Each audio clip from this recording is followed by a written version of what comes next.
And hey everybody, welcome to Swatch Talk. I'm Pat. My second introduction of the night. Let's do this after show for the debate. Just saying, like, if I can find the intro I want to play, because we're gonna intro this one.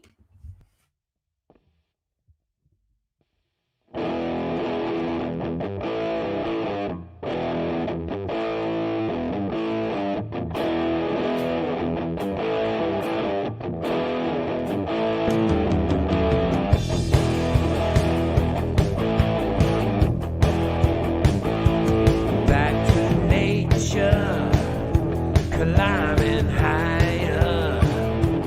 Woods are thick, hiking alone. Hear a tree crack, loud as gunfire. Stops you cold, chill to the bone. Hear the growling, turn to howling. Something's prowling, just out of sight. Beast in the night.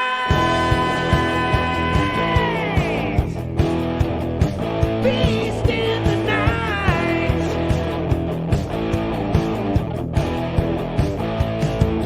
The forest has fallen silent. The mountains dark.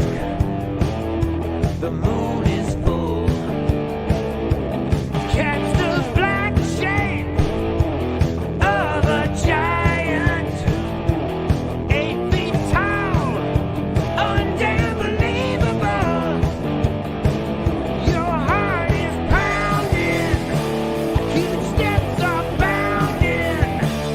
Your hope is drowning in the fading light. Beast in the night.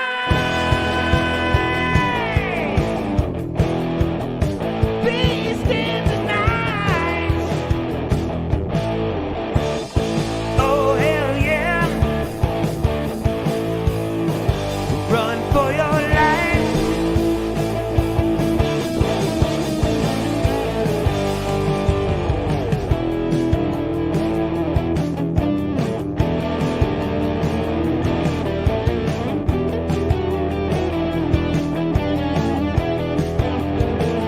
Step it up.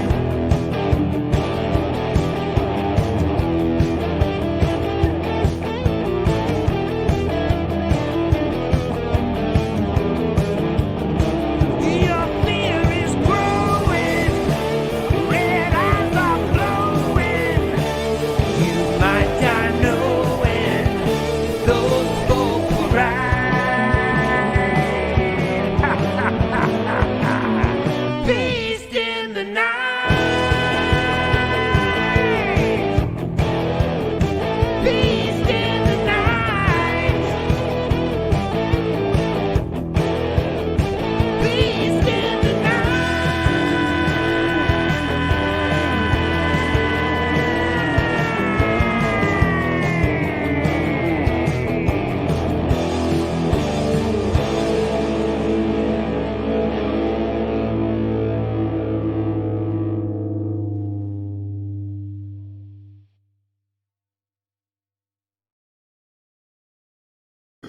And hey everybody, welcome to Squash Talk for the after show for tonight's debate.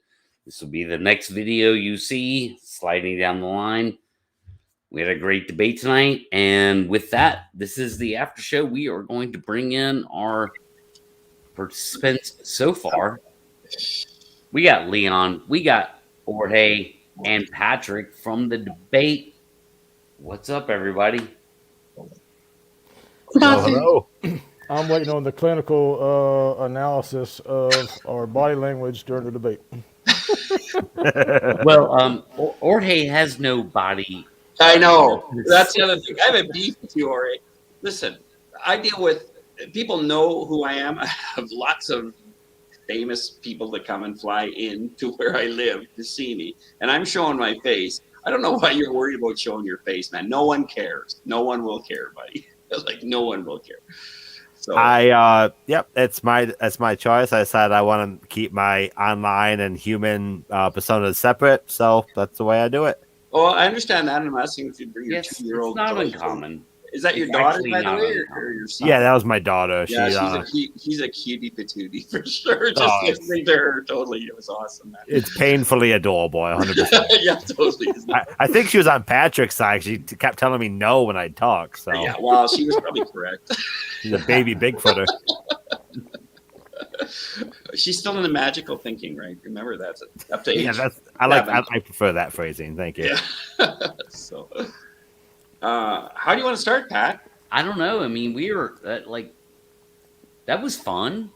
That pretty much went like I wanted it to. That was in a very way. good. You Like, guys yeah, did very well. So for because sure. I really wanted to do something like legitimate on the channel, like that. That's why I brought in, a moderator, Amy. I brought her into the mix. Say, hey, it's not me, man. It's on my channel, but I'm not moderating. So, Patrick? My presentation sucked, and it wasn't because of me. Yeah, so if anything, like, I screwed Patrick up. Like, Timing. Come on. Get that technology going there.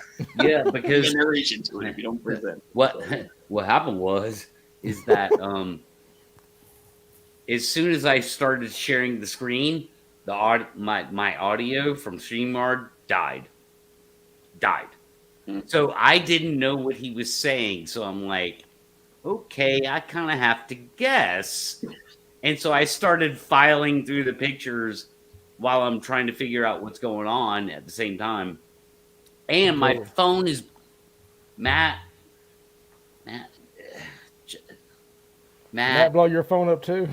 dude, the group was blowing up my phone, and so yeah, I failed my production skills. I'm sorry. Fire Tim immediately. I mean, I was waiting for you to blame Tim. Tim, you suck. Yeah. yeah, totally. No, so I actually had to back out and restart the computer. But that aside, you know what? Let's go ahead and we have another after show guest tonight. Let's go ahead and bring him in properly. Oh God.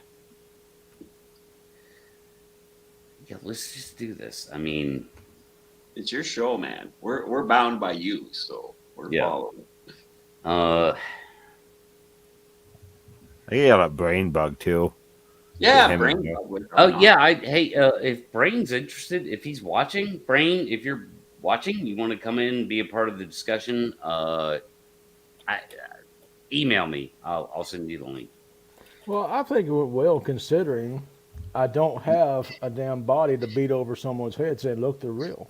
Okay, Patrick, I can't take that approach. Okay, but that's what Patrick, we would do. Was Brain Bug the original person?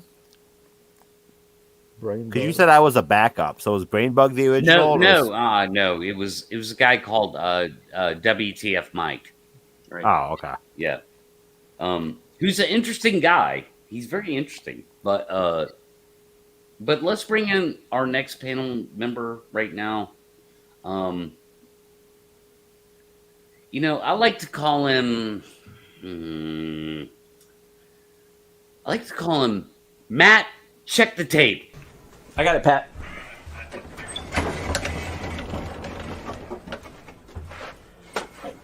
Check your own tape.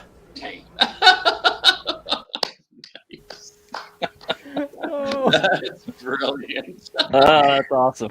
Welcome to the show, Matt. I checked the tape. That's what I found. I checked my own tape, so yeah. That's all I got. I mean, I got more actually. But, yeah. He needed to wear a cape. Yeah, that was good. That was funny. Well, that was a good debate, guys. Leon would disagree. No, I don't disagree. I don't know about that yet. Hey, listen, Your as a judgment. skeptic, as a skeptic, and honestly, I mean, I was just jumping at the bit. I thought, Oregon, if you want to come on my other show that I haven't started yet, but it's called Truth versus Truth, you and I should sit down along with Brainbug and also Erica, and I want to pick your brains about some ideas and the way you're thinking and the way to help. Leon's the brain picker. So, but I mean, yeah, it was torturous for me to watch because I thought, oh my God, I would be asking you some really tough questions, or because I don't think you know anything about the bush whatsoever. I know that sounds harsh. I'm not trying to be mean, but I don't know whether or not you know anything about the bush. And you're talking to people who know lots about the bush, third generation people who know lots about the bush. Sure. And so, like me, if I was to come to you and you're a geologist, and I'm saying to you, well, or Jose, how do you know this means this and this and this? And after a while, after asking you 10 stupid questions, you'll be going, my God, this guy's a moron. and you're thinking to yourself, I want to help and educate the guy, but to disqualify a person who knows something that you have nothing, no information about at all, and go at them as if we had talked about this before, and I don't want to sound like I'm attacking you, but I like good conversation. I like good mixing of ideas and mushing. Leon, I think I know what you're getting at, and I hope Patrick got the feeling that I wasn't trying to discredit his personal. Yeah, beliefs, you weren't. And right? we got that as well. I don't doubt it didn't come across that way, but No, Patrick, not at all. No. how did you feel about that? I just wanted to keep it on the level of the topic of supporting the tens of thousands of people that have reported this.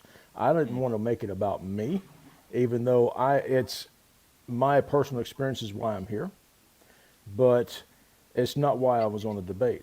Okay, I wanted to highlight and show examples of what people are reporting, the phenomenon of this that surrounds the subject of Bigfoot, which is eye shine. And there is a picture of eye shine, we just never got to it. And tree breaks, and there is a tree break, and there is a trail break, and there is a trail, and there is a corridor, and there's tracks. Those are all pictures that were supposed to be in the presentation, but they're all representations of the phenomenon that people are reporting, and that I found personally in my own personal case files doing research in this subject. You know, I didn't want to go. The good thing is the way you guys talked this time was a lot better than the first time you guys talked. Patrick, you were a lot more neutral and objective, or you were more open, and so it really helped for us viewers at home to appreciate the conversation you were both having, because you weren't out to kill each other, or attack each other, or slice, dice, and julienne fry each other. You were just trying to understand the other side's position. So that was very refreshing. I thought that came across too. Yeah, actually 100%. very well. Yeah. Because, go ahead. Well, I was just going to say that's what I was agreeing with. It was a gentleman's conversation, and both made some valid points. I just don't understand the logic behind Jorge's thought in that, you know, just because something can't be attributed to this individual target group alone makes it false. I mean, to me, logically, maybe I'm not understanding how you're putting it. Okay. But if you could explain that a little bit more, because, I mean, we put people away in jail for circumstantial evidence of they find a footprint outside the room. Then a man's beaten inside. They find a suspect who matches a footprint who has bruises on his hand, and that person goes away. We're finding, in my comment about forest languages, we're finding forest language. When I found forest language, I also shot something, a being of some sort or an animal of some sort, and we have it on video. It's on my channel, and we had tracks and we had footprints. Why, in a combination of 3, 4, and 5 of circumstantial evidence of just like a tracker tracking an animal and then capturing something or hearing a break and then finding a break with the footprint, not evidence? So Matt, you asked a question. Matt, you asked a question and you kept going, so I kind of lost track a bit. It's better if you want to ask me a question that you keep it concise so I can focus on what you asked, right? I understand what he asked. If I So, may. but I guess my response to that, from what I gather, is Patrick brought it up as well. There is a threshold of evidence requirement, right?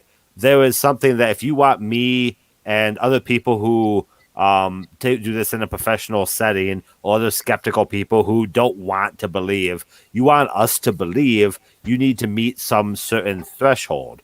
And everything you're saying at its base core is anecdotal, and people being put away in prison for this same level of evidence doesn't prove Bigfoot exists. So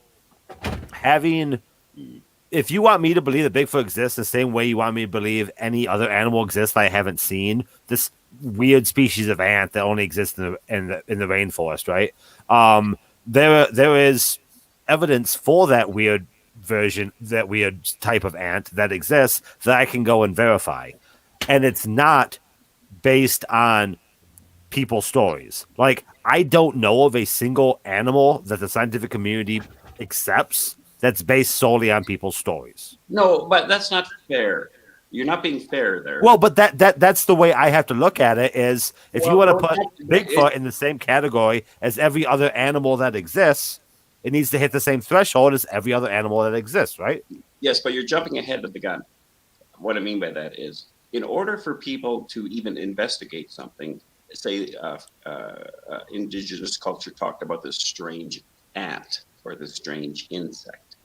So it's in the folklore or the belief system of that indigenous tribe. Now, you could say it's folklore, but if it keeps coming up, then there seems to be some validity to it. First of all, in Western culture, you would hear the story, folklore, whatever it happens to be. And if more stuff started coming out about it, it may make some person in the scientific community interested in investigating the validity of what is being claimed.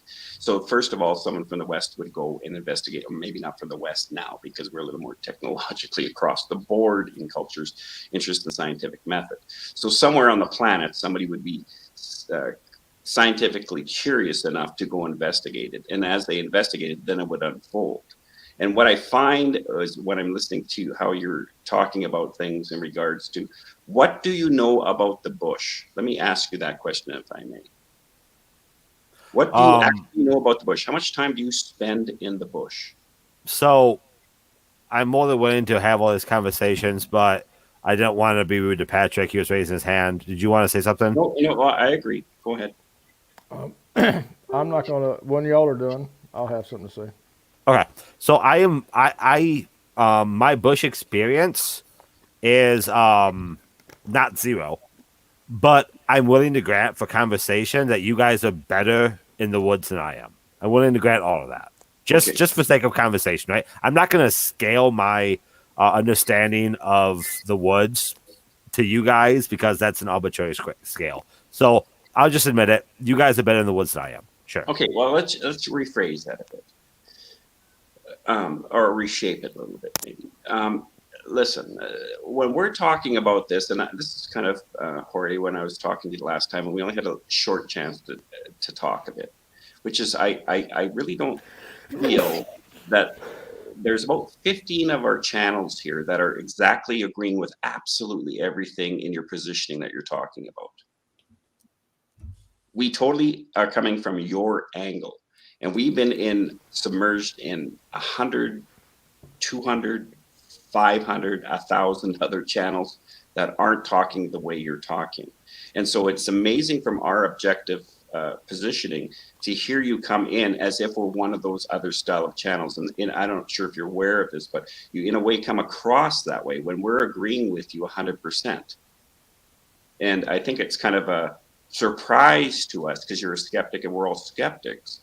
And we want to learn the scientific method, and we want to teach people to be trained in the scientific method.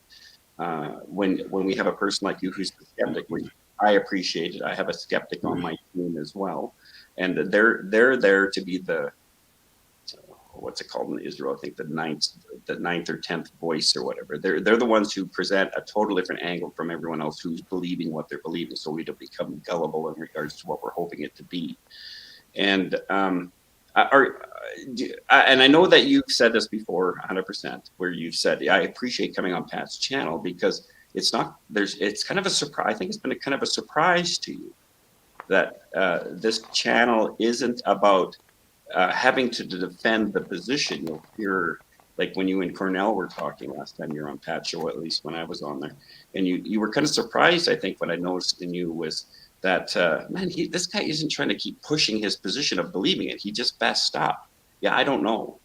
I think that was helpful for you. Yes? Yeah, Cornell actually started conceding points, which I loved. I was like, yeah, you're not making your argument well, Cornell. You know. And he bent the knee to you. Is that right? Did you feel that way about us? Yeah, he did. Well, I think, yeah, as I was saying to Pat before we get on here, there's a nice break between this particular Bigfoot community, because I don't experience many others, and the general, I'm going to use the word conspiracy community. Just please accept that phrase for now. The general conspiracy community, in that there's essentially less jackass to be involved.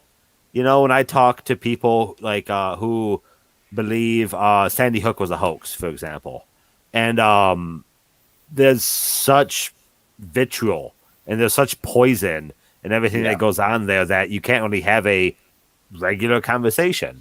And you guys at least are talkable. Like, I feel if we were at a bar, the conversation wouldn't change. You know, like I feel as though that this, if we were in face to face, I'm not talking to avatars. I'm talking to people. Yeah, you know, you are. So Patrick? We're the only ones talking to Avatar right now. True that. Not to rehash, but to address. I think the thought process that Matt threw out there was about circumstantial evidence. You know, the circumstantial evidence doesn't have to prove that the man exists. Okay, it is already established that man exists and that he stepped in this hole and that track was relevant to the crime scene. And law, and I did a lot of research on this, law has absolutely zero interest in establishing the existence of anything other than broken law.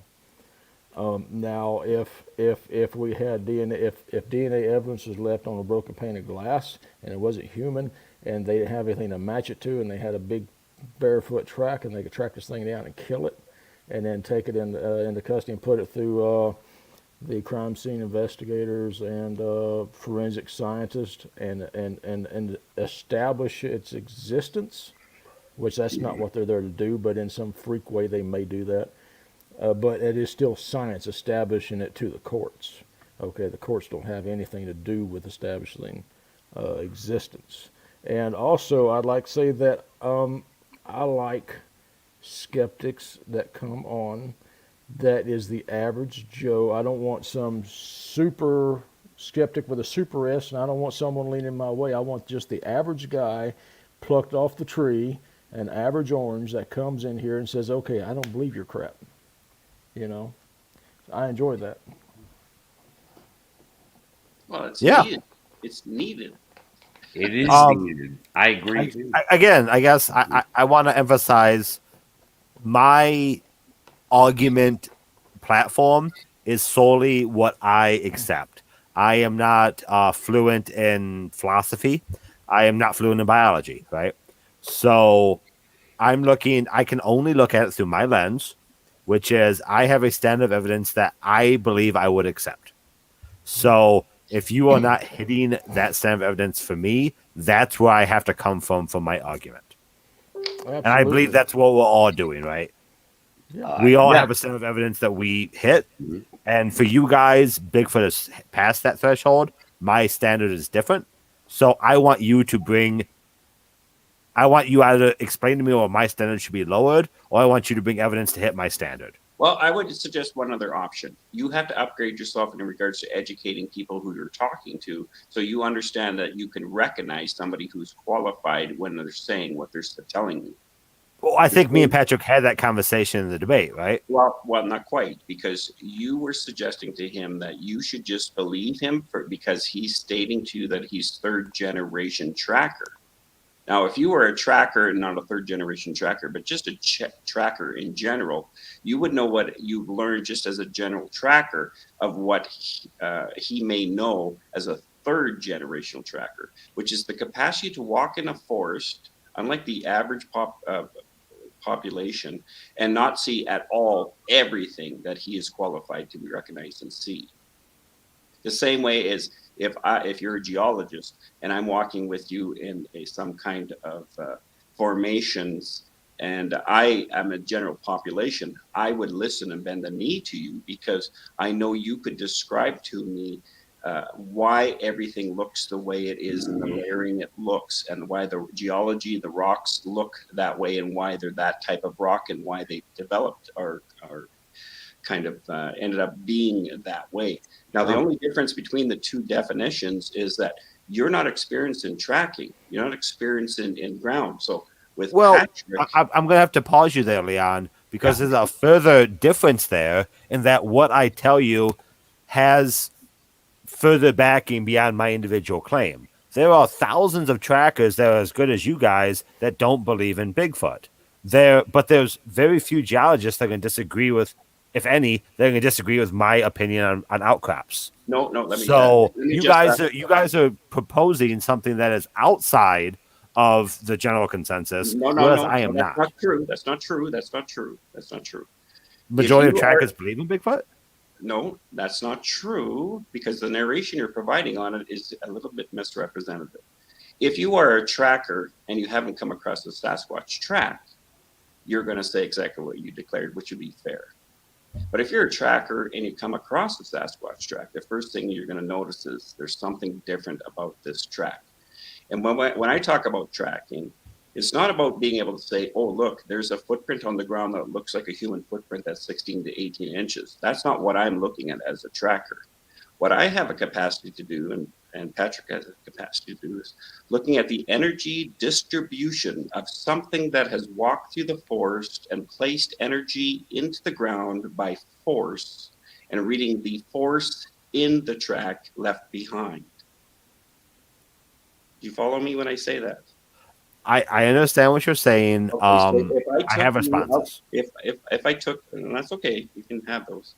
If I took you out to some of the areas where I come across tracks, and I showed you tracks, and I would show you and say, just curiosity, Jose, tell me what you think this is we're looking at. Now, you would go into your files that you have in your brain of trying to assess, and this is what you would do, which is 100% positive, of assessing what you're actually looking at. And then as I looked at the track and saw the things that you didn't see and started showing those things to you and how they look and why they look that way, and you got more data information, you would start to scratch your head a little bit, because you would realize, yeah, I can see what you're talking about here. This is a little different. We're not talking photos that are fuzzy. We're not talking something that might look like a track. We're actually looking at something that has energy distribution onto a surface that has to be displaced. So that's scientifically, when you look at something like that, you'll use those formulas to, as you're analyzing what you're actually looking at. You're not just looking at something that looks like a track. So I can show you, I have a guy right now that has a 17-foot track, and I've asked him to go out to the bush and walk through different surfaces of the forest with his 17-foot track. So I can show people and say, what do you think? Is this a Sasquatch? And yeah, 99.9% of people on YouTube will say, oh my God. And I'll have a measuring tape there. It's got to be a Sasquatch. Why? Because it's 17 foot, but it's 100% human, because I know the human who put the track in there, right? So how would one recognize something that is in the forest of a human track compared to this supposed track that would be left by this large animal that wanders through the bush? Now, are you qualified to know that kind of data? Probably not.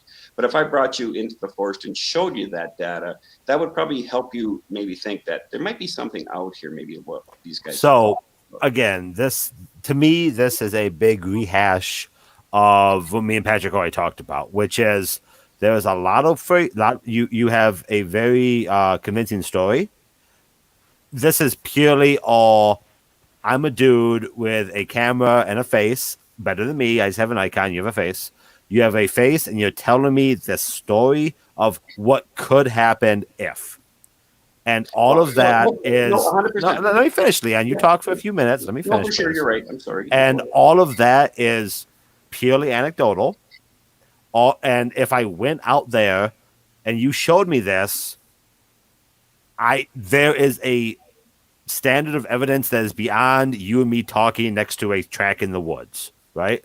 And the standard of evidence that every other biologist in the world uses to confirm all these new species we discover every year is higher than a track in the woods. So you want me to believe in an 8-foot tall ape man that has sightings over the contiguous United States, yes, based on a track in the woods that you saw because you're a good tracker and you have a better tracking experience than me. No, that is to me not there. Okay, so what is this thing you're talking about then? The standard of evidence? Yes, thank you. The classic standard of evidence, as we talked about in the debate, as Patrick himself said before I even said, is some sort of genetic evidence or some sort of body. Okay, right? So a new species is not confirmed based solely on tracks or based solely on vocals. You need poop. You need blood. You need a body. You need something to verify. Because again, the ants description I gave, all the new variations of ants maybe don't look like different ants to you, but genetically they're different enough to classify them as species. Sure. So is there any evidence of any animal that's been proven existing without any of those standards you just said? So as we said at the beginning, I'm not a biologist. To my understanding, no. If I am wrong, I'm willing to admit that and reassess the way I am judging this. Okay. No, but to my knowledge, you need to define species based on genetics, and that's lacking. Okay, so that's not. I think Patrick is throwing his finger up a lot. I see that he's holding his finger up, and I'll let Patrick do it for sure. That's not the question I asked you. The question is there any other species that has been validated without that in the very beginning of proving? I believe I said no. To my knowledge, no. Okay, to your knowledge, no. Okay, so I would check that out just out of curiosity. I have no clue how to verify that. That's why we need brain. That's what learning's all about. You know, that's what we get to do. That's what I get to do. Exactly. Go ahead, Patrick. Well, the debate tonight, I had no intention of putting conclusive proof out to prove Bigfoot's existence.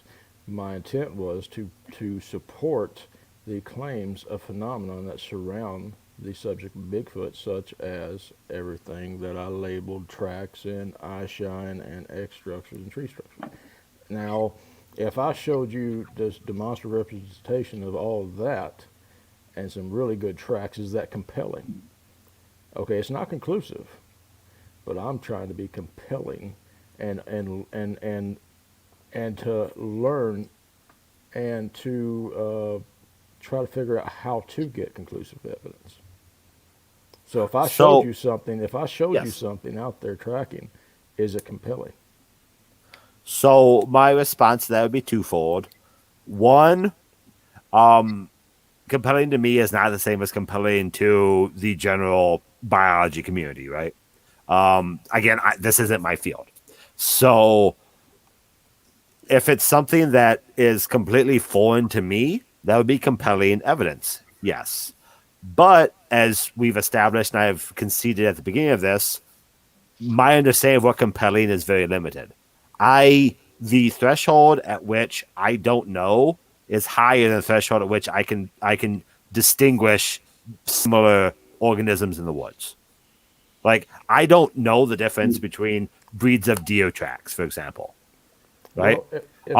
So if you show me something, you say this is unlike anything else in the woods, you're asking me to believe you, and you're asking me to then therefore jump to the conclusion of Bigfoot based on your belief, which is something that I have said already. I require more than just your statement. Well, actually, I didn't ask you. Matt seems to hate that, but I mean, I'm just trying to explain my reasoning. Actually, I didn't ask you to jump to any conclusion. Well, I guess that's I should say that's inferred in my head.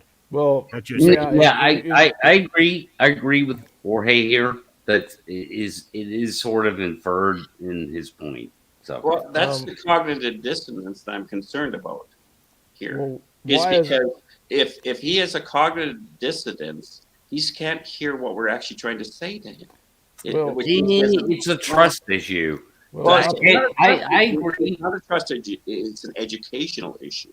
Yes, but that's also well, can be a It trust. sounds like issue. you're blaming the student for not understanding the instruction at this point. Yeah, I Which is No, bad agree too. with I that. know to the Actually, student that the student is telling me something where he has a cognitive dissonance that he can't hear what the teachers are trying to help him understand, because we're all on the same wavelength. We're all skeptics here. And if you have a positioning where you don't believe what we're trying to say to you, we're not trying to convince you what we're trying to say to you. What we're suggesting to you is we seem to think there's something out here, and there's reasons why we think that. And I understand that we are bombarded by conspiracy garbage galore right now in our culture. right. That don't you dare, like, if you even were to guess or question anything, you're attacked. I'm not attacking Jose, or man, I wish you just have a just a name. I refuse to have an understandable name. Yeah, Jorge. Just call him Jorge. That's what we call him. okay. So what I'm suggesting to him is what his blind spot is we all agree exactly where his positioning is. Where it's confusing for us as we hear him speak is he speaks as if he's trying to get answers from us, but we can't give him the answers because it's the same positioning his positioning is. well, That's what we're trying to communicate to him. It's not that we disagree with his positioning. It's just that but if say that all of a sudden Patrick came across solid good stuff where we could phone up Jorge and say, Jorge, what are you doing this weekend? I want you to fly out here and come with us. Now Jorge can come out there and come with us. It's still going to be it's still going to be whatever he shows up with and whatever he sees, and even if we convinced him and he tried to take that back to the academic community, it's still going to be subjective to them.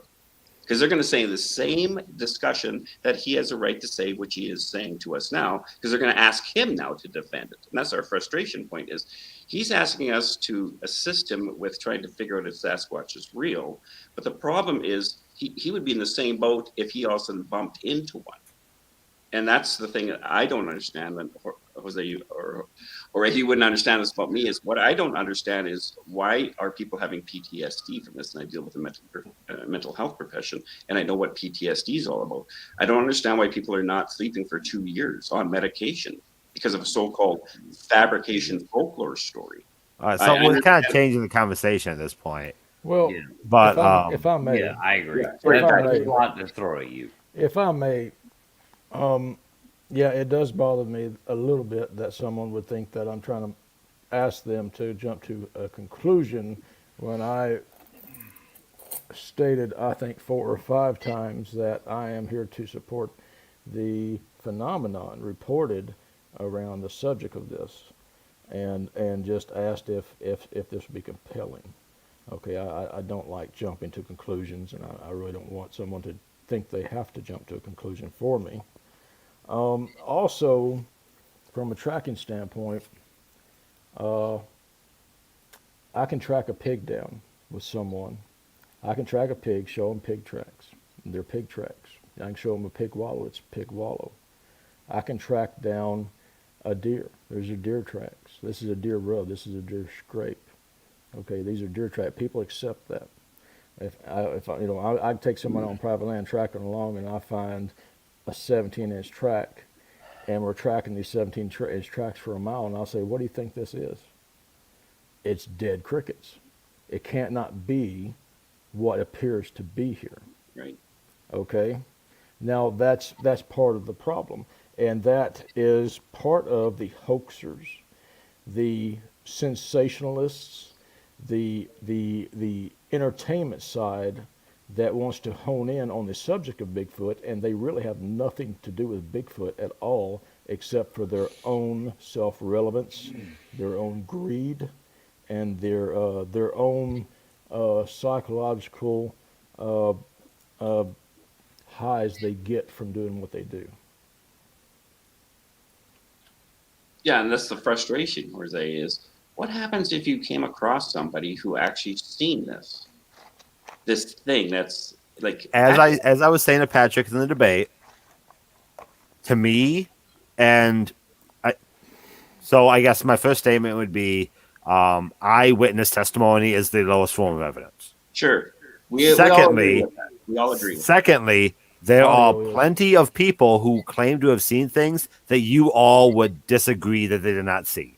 Correct. But they still wholeheartedly, just as strong as you are claiming you have seen these things, they claim they have seen their things. So if I was to accept you based on your testimony that what you saw is real, by definition, I'd have to accept these other people, and then we run into this big issue. So Sure. that's why my threshold of evidence is more than the anecdotal that you've provided. My It has to be. threshold is give me something physical. And again, we all here, all six of us agree the physical isn't there. True. Wait, Matt, and then I have a comment back to that statement, if you don't mind, Patrick. Jorge, if Or if, Pat. if someone in your family came to you tomorrow and say, let's say 2 members of your family you know, or a family member and a good friend of the family that you know and believe, and told you that they had an encounter and they told you your story, is your position, or basically what you're saying now, you're going to be so hardline and so hard ass that unless they bring you the freaking body, that you're not going to believe your own family and friend? That's how you're coming off, and that's where your logic falls Yes. apart. You're not 100%. believing your mother, your father, your brother. Your My sister. wife believes in ghosts. I do not. I believe my wife is inaccurate in her belief of ghosts. Wow. She thinks she has literally seen ghosts in houses we have lived in before. Okay. I think she was hearing noises. And I have seen something, and I was with 2 friends when I saw it. I do not doubt what you believe. I'm not saying you are lying. Wow, I'm dude. saying You are so- saying that You does have not change such my opinion. cognitive dissonance that you're not even listening. No. Like Leon said, Don't. You're we not- can't talk. No. We You're can't Do not not talk- pile. listening. No. Do not pile up on. No. Right. Do not pile up on him. Yeah. Well, it's not Use about his piling word. up on him. It's all of us, including me, can have a cognitive dissonance. Just by me being online for over 5 years now, I do have a cognitive dissonance that if you tell me something about Sasquatch, I'm going to say bullshit. Because 99.9% of everything I have experienced online is bullshit. People aren't I going agree to with that. I just said that. They're going to react to me. That's why I get attacked online. But that's the bottom line. So Jose's correct in his I guess to all 5 of you, are you trying to? All right, I'm just gonna say it this way. I know Patrick doesn't like this, but are you trying to convince me that my established threshold of evidence is too high? No. Is that what you're trying to convince me of? No. I What say we're trying to no. do- what we're trying to help us with, Jorge, is if, say, this phenomena is real, how would we breach the gap between the scientific academics and what people would say? Because, say, are you familiar with the behavioral panel? Behavioral panel. My background's in rocks, so let's assume no. No, that's okay. Tonight, just on YouTube, check out behavioral panel. And they're the top 4 body language experts on the planet. So what we're interested in is in You don't know my body language. That's why I'm an icon. I know. That's why I wish you didn't have Behavioral panel. I'd be reading all your body language right now. Because I'm not interested. This is kind of personal, but I've dropped dead 5 times and I have 31 people died in 5 years. I'm going to drop. I have 1 in 3 chance to drop any time, so I don't have time for bullshit. And I don't think anyone really has time for bullshit. So what you've walked into is a group of people in the Bigfoot community that have no time for bullshit anymore. Matter of fact, we've been fed bullshit for so much that we can't take it anymore. And so our positioning is very much like yours. And the idea about if the scientific the scientific community would need stuff, yeah, we get the part about the body. We get the part about DNA. I mean, we have Haskell Hart, who is a geneticist, and he saw Sasquatch, and he's doing environmental studies in different areas for in different forested areas to see if the DNA studies he can find in the environment will show that a Sasquatch exists. I just got an email from another fella who's wanting me to do environmental DNA collection for Sasquatch trackways. I get a lot of people claiming they have Sasquatch trackways in the snow and they're moose or they're elk or there's something like that. So it's not about the bullshit part of it. What we're trying to move next in the next thing is, again, the online scene, most people would view, as far as the specific channels that we deal with, we are trying to be very scientific and rational, cognitive thinkers, healthy skeptics, the whole thing. But what we find a lot of times when dealing with the academics, I mean, not as much for me because I deal with academics all the time, so I don't have a real problem with it, but is to bridge over to how could we give what is needed. Now you could say to us, well, you'd have to give us a body. Well, the next question to you would be, how the hell would we find one? Well, you guys aren't in the field looking anyway, so how are you going to give us that answer? So you have citizen researchers out here trying to negotiate that question for you. And maybe one day down the road that'll happen, or like on the Trans-Canada Highway, because I'm in. Okay, so I think I get what you're saying. It sounds to me that you're telling me my threshold of evidence should be lower. Like that's what I'm pulling from this. You should teach us how to get to the threshold so we can match up to the high standard that you have, because that is exactly the threshold I have is genetic. If you can't reach genetic, you need to convince me that my threshold should be lower. Right. So you need to. And what is that lower threshold? Well, the question would be, if you're talking to citizen researchers, not academic researchers. Yes. How would you assist the citizen researcher to get the academic level of DNA when you're not in the bush helping us understand how to track? So I've done research before. My master's is in geophysics. I've actually worked in a lab for many years playing with rocks, right? My understanding of working in a university laboratory setting is I did work on samples that were not brought in by the university. Outside people could bring in work and I would do the research. So if you had, I see it, Patrick, I'm sorry. I'll just finish it just a second. Yeah. If you had something, and again, there's one of the links I pulled up for this debate, I don't think I posted it, was someone who had hair samples and they sent them to the FBI to be investigated. And the FBI did DNA research and returned them and told them they were deer hair.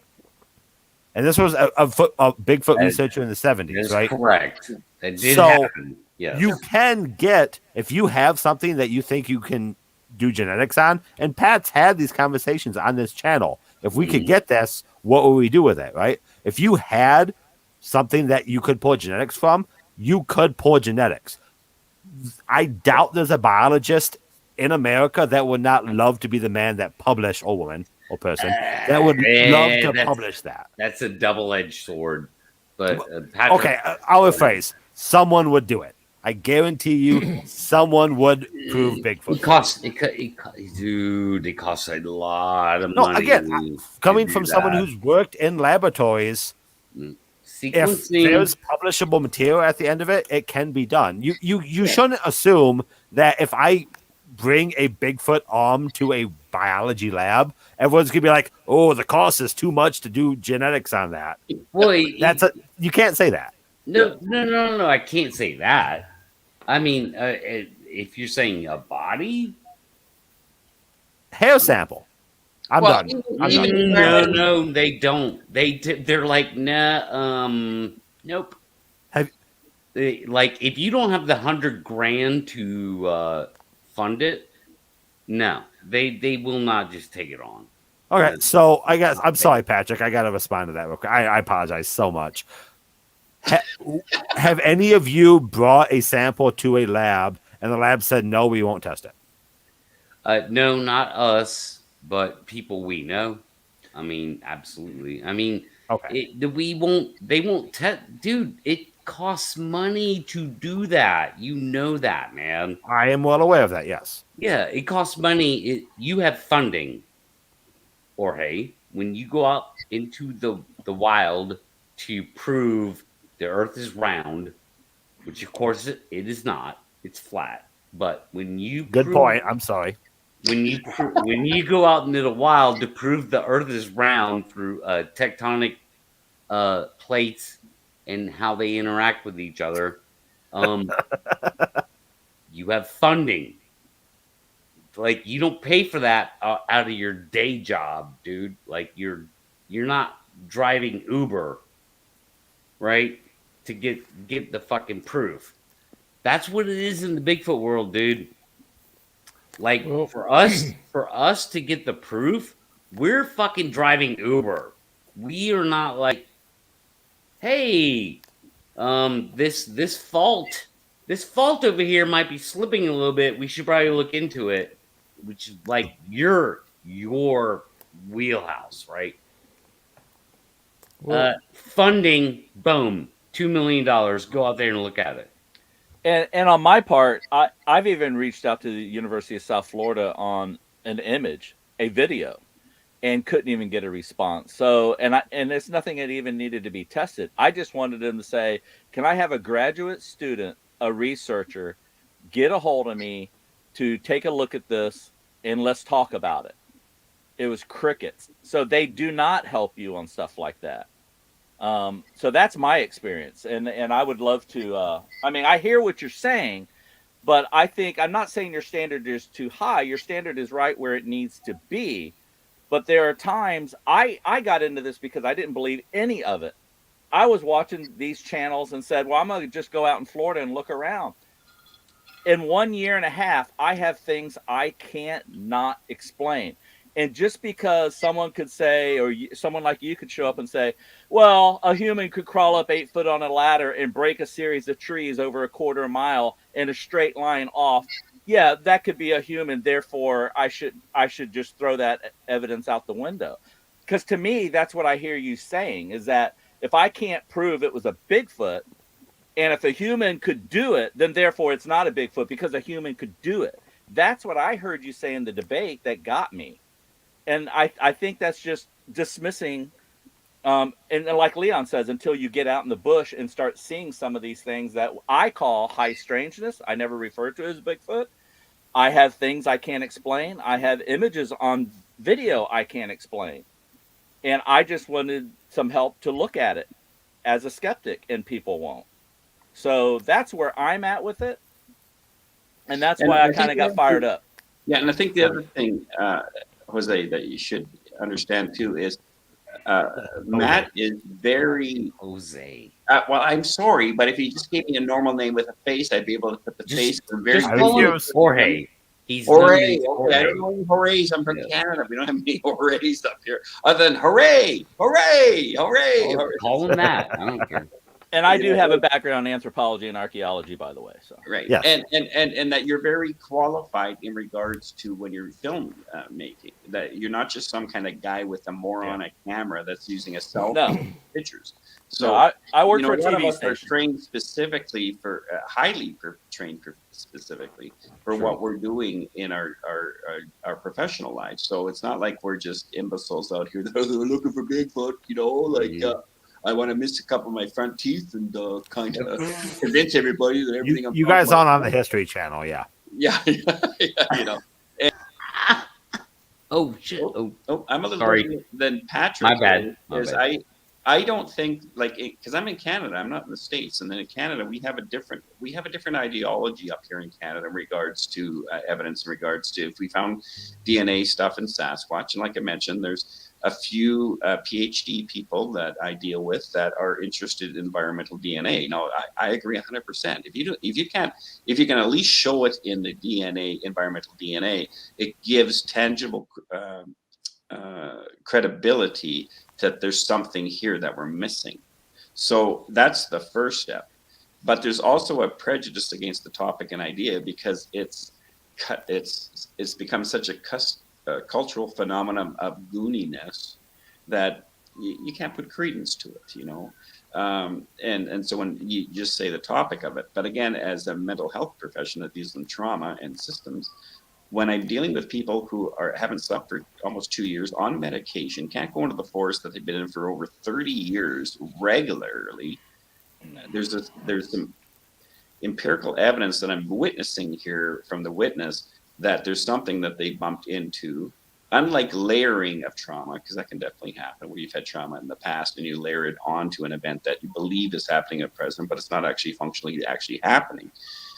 That's not what I'm talking about. I'm talking about people who have enjoyed being in the same area for 15 to 30 years, have an encounter with one of these things, and they can't go back in the bush, you know, and Yes. to the point where they've seeked out medical stuff. So from that angle, there's something in that makes me suspicious that whatever. So here I in my background, I know jack all about mental health. So that conversation to me is going to be very, very shallow.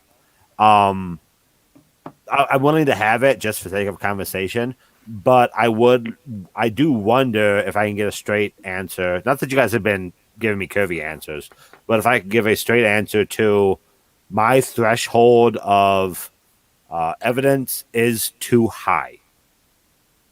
Like, is what I want from you too high? I don't think your evidence for what you want is too high. I think the way you're coming across, though, is not assisting people who understand the evidence should be that high, but we don't know how to bridge the gap between where we're at compared to where your evidence layer should be. I don't think. Okay, so my evidence is good. You think my evidence threshold is acceptable for me as an individual, like just me personally, not the community, me personally. I think your evidence is your normal scientific method. Okay. Would you think that's fair? Yeah, I think that's a fair assessment. Yeah, and I think the problem is you have citizen researchers that mean well, that not too sure what the scientific method is. How would I know this? Because you ask them what method do they use, they can't give you an answer to that. So what that tells you right there is they think they know what the scientific method is, but they actually don't know what it actually entails. So, and that's where the deficit is in citizen researchers. So, yes, I would concur with that. We all get the idea that, yeah, if we had DNA in a body and stuff, yeah, that's the standard but we don't have that now. But yet we have these other things that are making us curious enough to stop our professional expertise areas that we're doing for some reason to spend wasting on a Bigfoot. So that's a little perplexing to us as much as it would be perplexing to you. And again, I'll beat this dead horse again. You personally believing something is not reason for me to believe it. You are all professionals. You are all 100% reasonable in your assertions, but that doesn't mean jack shit to me. Well, okay. It doesn't mean jack shit to you, because if you were in London a few years ago and the lions escaped from the London Zoo, which they did, and the police notified the entire city of London saying, listen, these wild Londons have escaped the zoo, and 5,000 people phoned in notifying the authorities that they had seen the lions, and unfortunately the 5,000 people who phoned in reporting that they seen the lions did not know was that the police had actually captured the lions by that time. So is that a possibility? Yes, of course that's a possibility. That's not what we're talking about. It's as if, now the best way we can explain this, or at least I think I can explain it to you, is if you were to go into bush camping next weekend and all of a sudden came across a Sasquatch, you're going to be in the same position most of us are here. Now, there's no way you're going to prove it. There's no way you can explain it. There's no way you can justify it. There's no way anything. The standard for you would be the same standard that you would now know that you confess to us, that you would have to prove to the scientific community that what you saw. Now, why would you want to do that? Because you feel like you're crazy if you can't explain it. And that's what drives you crazy. You all making a lot of presuppositions about how I would feel. I agree. I'm not saying you. It's just an example. It's not. He's speaking generally. Well, I'm thinking of anybody who comes across something like this. Yeah. You know, I'm trained in deception. I know when people are trying to deceive me. I know when people are. I've dealt with top murderers in Canada, so I'm trained in deception. When I'm talking to some of these people where they're not being deceptive, there's certainly something that's happened to them. I can't case it over. And again, as I said, my goal is not to try to say that Patrick is lying. My goal is to say that Patrick's belief is not sufficient for my belief. Well, 100%. So Well, Pat- what he's Patrick. outlining, what he's outlining, and I do appreciate his view on it, is an equation. 1 plus 1 plus 1 plus 1 equals X, and you cannot get the value of X even though you can do the math. My 5-year-old back then could do the math. You can't give the sum. You have to find something else that will give the sum of that is acceptable. That is the equation that he is outlining. Now, also on DNA, unless you have a body to establish what the DNA is, then you cannot go out in the woods and get DNA and compare it to what? Nothing. You got nothing on the books to compare it to. So even if DNA was found, and they wouldn't have anything to compare it to label it Bigfoot. Correct. And I want to bring this point up because the word belief keeps coming up, and I know you hate that. Yeah, I do. So I always kind of have to like go back to that and say, do I believe in a freight train? Does that require faith? Like, if I stand in front of a freight train, will it mow me down? Do I have to believe in it? No. Like, that's just reality. Well, and Reality. and it goes back into the witness again. Are you watching somebody who believes they saw a Sasquatch? Or are you watching somebody who saw a Sasquatch? I agree. When you're That's the interviewing, way to put it. when yeah. you're interviewing somebody, and again, if you take body language tactics and you're interviewing people, you can see the difference between somebody who believes they saw a Sasquatch compared to someone who saw a Sasquatch. Same way when you walk into a murder scene or an accident scene, they believe they saw what happened compared to they actually saw what actually happened, because their narration is going to be totally off or totally different. Their visuals on their body language is going to be totally different.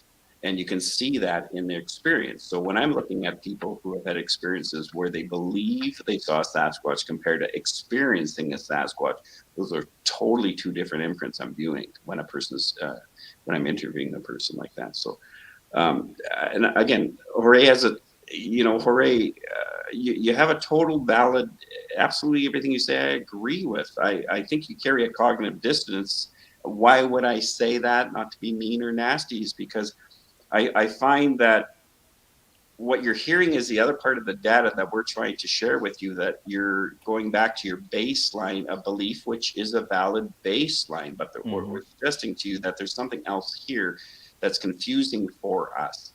Now, you're not really the person we need to ask this question to, because I don't think you're in the positioning pocket that could actually answer that question for us. But part of the frustration is, but part of the blessing is, I think, from us, is it's a hell of a great thing that you and Brain Bug have come on here, because we need skeptics on here. I mean, I don't need skeptics. I have skeptics on my crew, and I deal with skeptics, and I'm a skeptic. So, but we need that voice of skeptics on here, because it gives. Well, that's what I'm saying is we're all the same way he is. And but the difference is we're from the inside of the church. He's on the outside of the church, and he doesn't believe in God whatsoever. Yeah. And he's I'm not in the church, dude. Well, I know you're not. It's an analogy. I get it. I get the analogy. You get what I'm saying.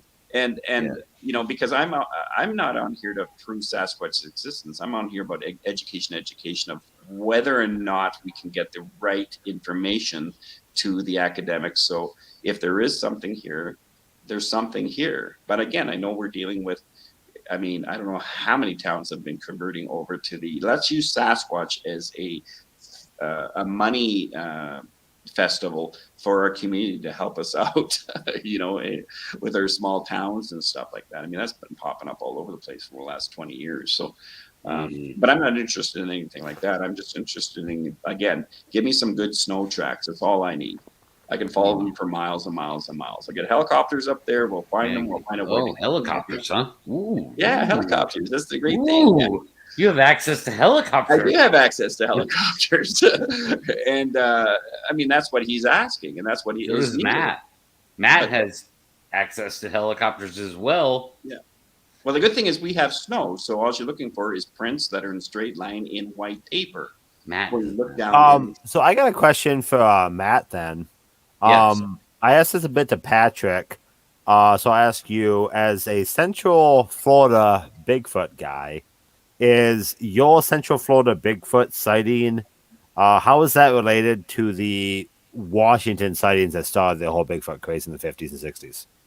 Like, am I looking at the same creature across that literal entire longest line you can make in the United States? Or are you a different creature that you're looking at from what's in Washington, supposedly? Fair question. Well, I haven't had an actual sighting. What I had is a 15 minutes of 9 things that do not belong together on an hour, 2 hour hike that happened in a 15-minute period, all in one area.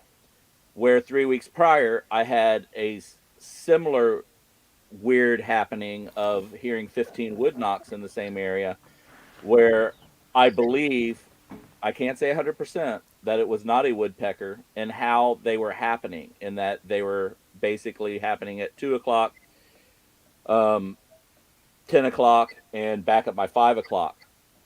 That happened 3 weeks prior. So I had a situation in this one area, and 3 weeks later had a total situation where it was my 15 minutes of I got spooked.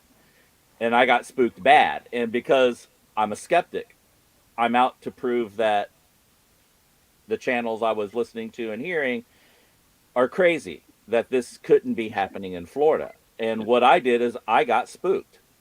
And then I started understanding some of the tracking elements of going out with a tracker, and meeting a tracker, and like Leon was referring to, just having more of a situational awareness of what could make this.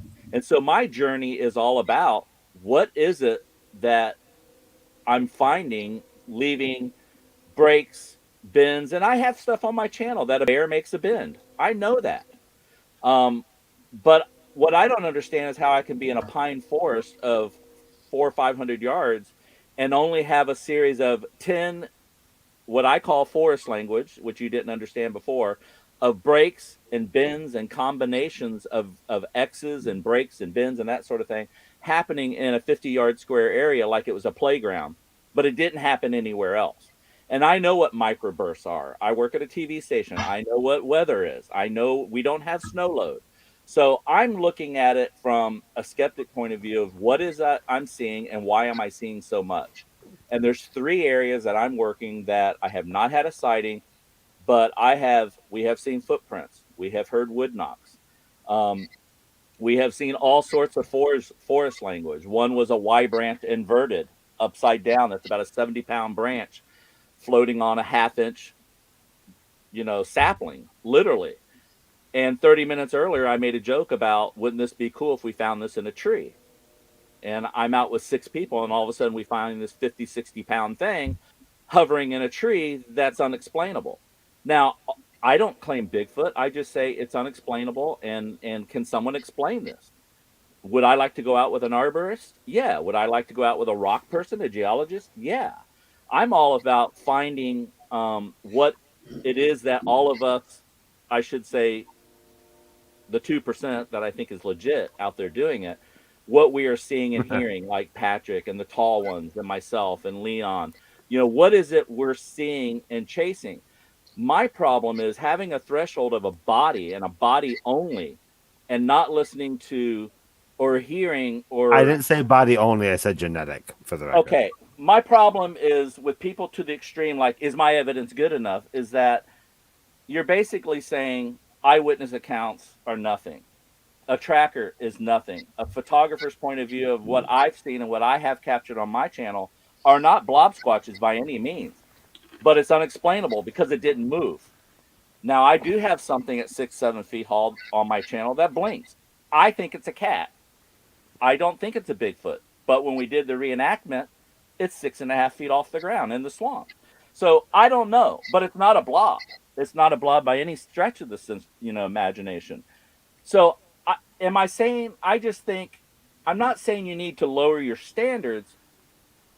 I would like you to understand what it is that we are searching for and why we are searching for. I have reason to believe that something is happening, and I'd like to know what it is.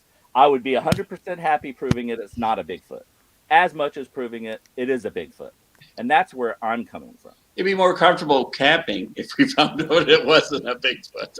Yes. Well, Patrick.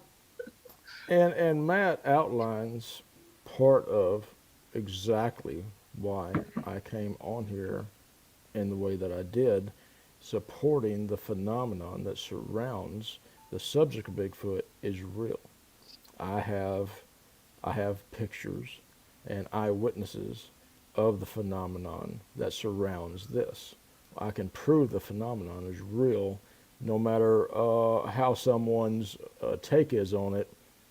It's there, Yeah. and that's part of why I'm supporting the tens of thousands of people. It's not Patrick. It's not just Matt. I'm not here for me. It is the tens of thousands of reported sightings that have this phenomenon surrounding it. And I know I don't have compelling evidence. I'm looking for evidence and the avenue to compelling evidence.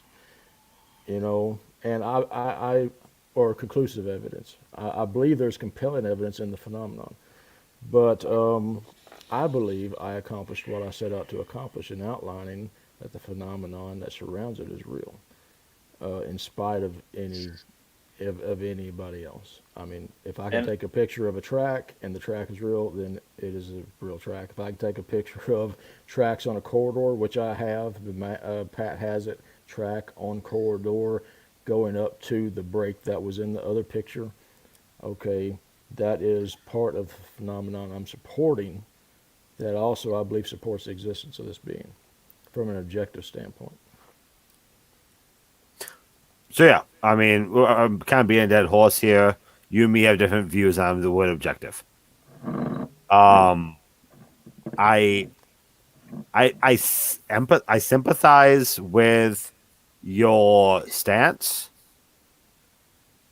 but I've yet to be convinced that my threshold is erroneous, and and you guys seem to be telling me that it's not a bad threshold of evidence. So I'm still left with, as I said, why should I believe Bigfoot?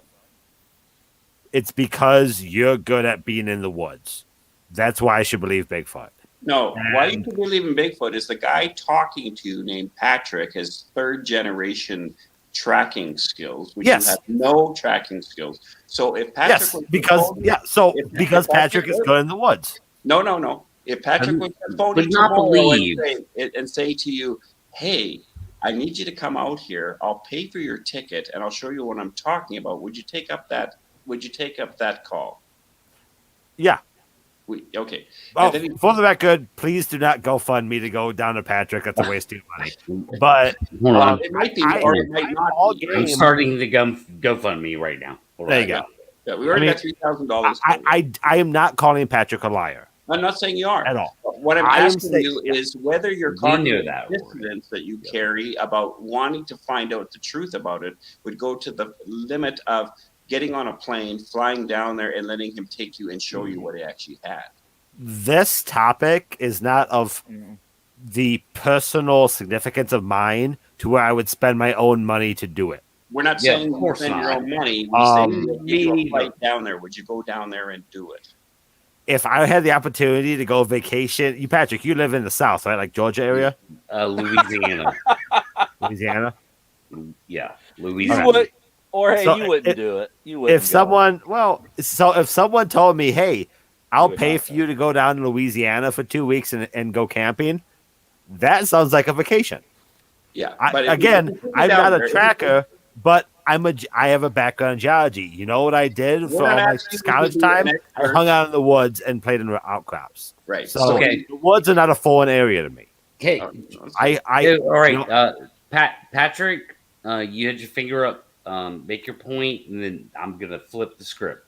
I'm fixing to have to go to bed. I got you and me both, dude. I got a 2-year-old to wake up to. It's been great. I did want to ask one question to Orge. how do rocks fly through the air by themselves, and how do they clack together with no one out there? You know rocks. I would like to know. Rocks are fascinating creatures, and I'm not going to tell you flying rocks don't exist. Okay, Are they well, creatures? I've seen them fly out of the bush in the dark. Sounds very wooey. Oh man. Jorge, I, are you? I can't explain your phenomenon, Patrick, except to say that it wasn't Bigfoot. It was a rock slide. There you go. It was me. It was It me. was I the threw trees. rocks. I knew it, Patrick. I admit it. You're everywhere in North America, like Santa. Night, Patrick. All right. All right. See, hey, Patrick, thanks Good for night, being man. on, Thanks. bro. You're the best, man. Hey, thank you, Jorge, for coming on. If it wasn't you coming on, it wouldn't have happened. I wouldn't Man, have I demand Bigfoot titties next time we do this. I'm still Okay. upset about you not bringing it up. Well, I apologize. I was trying to keep it, G-rated, and I was excited about the putting demonstrative representation of the phenomenon and supporting the phenomenon of this. That's very real. That is photographic. You can take a picture of it. You can dig it out. You can cast it. Okay. You can have eyewitness sightings of this phenomenon. So I'm glad I could, support that. And y'all have a good night. All right. Take thanks, care, man. Patrick. Night, Patrick. Best. So I do want to flip the script a little bit and move into the next thing and ask Jorge, since he is a professional on this. So Jorge, what can you tell us about the land bridges between North America and Eurasia, and like Yeah. Can I know you what you're talking about. talk During to us about during the the different glaciation, land yeah. bridges? Yeah. I will say the classic statement is that's how humans got to America. There have been Bigfoot would probably, if he existed, would be much older than humans in the Americas. You're probably talking about a Pangea, 30, 40 million year old sort of thing. Wow. Because that you're talking about like when like wolves would have came over here, or when like deer would have came over Really? here, right? Whoa, That's the way. If something like Bigfoot exists, I would probably put in that camp, but I don't fucking know. Okay. So How many? Hasn't the land bridge formed, more than once in a shorter amount of time? The 30. the land bridge is related to glaciation events. So when the glaciers form, right, they suck up all the water, so it lowers sea levels and also builds ice bridges. So that is the idea as to how those would have formed. They also formed in Australia back at the exact same time. That's how salt marsupials got down there as well. Whoa. Really? Yeah, because for the glaciers to rise, the water needs to come from the oceans. So ocean levels would drop. The land bridge from where? What, like across like the Philippines and Indonesia and stuff like that? Into Australia? Yeah. Yeah. I didn't know that. Okay, I thought that was plate something. tectonics. So all that would have happened simultaneously. Yeah. It was originally thought that would have been where humans would have crossed from Eurasia to America, but we have evidence of humans in the Americas predating the land bridges. So that's still an open discussion, right? The best evidence we have is the oldest thing we found. So we don't know. We don't have the oldest. We have the oldest we found so far. Right. So it's still an open conversation. Okay. So as far as land bridges go, correct me if I'm wrong, didn't they kind of come and go over the past, I don't know, several 100,000 years? I think that's fair to say. It's really hard to determine these things because you don't have like physical evidence of a land bridge as much as you have calculations of water levels given the environment. Right? Okay. You can't look in the rock record and see when there was ice on top of the rocks. right? Right. Yeah. So you have to figure out, okay, if given these environmental markers, this was the temperature, we have evidence of ice going this far down south into Kentucky. Where did that ice come from? Well, the water levels must have been this low to give us glaciers down to Kentucky. Right. Does that make sense? Yes, it does, and that did happen. So yeah, because we have evidence of glaciers going down like Kentucky, Colorado area, whereas now they're in the top of Canada. Correct. So that is correct. You don't have glaciers on top of Canada. What the hell are you I talking? mean, there's a glacier on top of Leon right now. He's about to evacuate his You have house. glaciers. Well, yeah. top being tippy top of Canada. So I'm just joking with you. but yeah, so I mean, Okay, yeah, I'm Settle just down, you guys. You're so serious sometimes. no. Well, no, I'm just trying to incorporate Jorge's professional knowledge into the Bigfoot discussion, which would be the land bridge. Obviously, very important, right? No. So, are we talking? Something that developed on its own in North America or crossed over? so is the argument here that Bigfoot, whatever species he is, came across the land bridge at the same time humans did? Who would Well, we know think that? that's Who most would know likely. Who would know Yeah. that? I wouldn't know that. That's a nice idea. Because, well, all hominid species developed, as far as we know, developed in South Africa. So not North America. So to even say that any kind of primate or hominid species developed in North America would be 10 times factor sort of statement to throw out there to anybody in the scientific world. Like, hey, you're just saying that you're full of crap. Yes. So so we do have examples of Brainbug would know the exact word, but like different species developing similar characteristics. Like that is a thing, but we haven't found that to my knowledge with apes. Like apes, to my knowledge, apes started in Africa and expanded 100%. out at a hominid level. Yeah, there was like Neanderthal, but Neanderthal right. started the same place Homo sapien did. That's right. Yes, all apes, as far as we know, as far as we've seen, as far as we've observed and studied, developed in the cradle of Africa and expanded out. I think you guys need to watch Ancient Astronauts Theory. Oh, please, no. Don't do this to me. I think those Don't guys do this to want me. something. I mean, if you want to start talking about element 115, and go. Let's You do are it. ruining my night, dude. Yeah. I'm joking. Yeah, I know. So am I. But yeah, I think it's fair. I mean, if we're gonna talk to Jorge and he has a professional skill set, hey, let's talk to him about the land bridge. How often did it appear?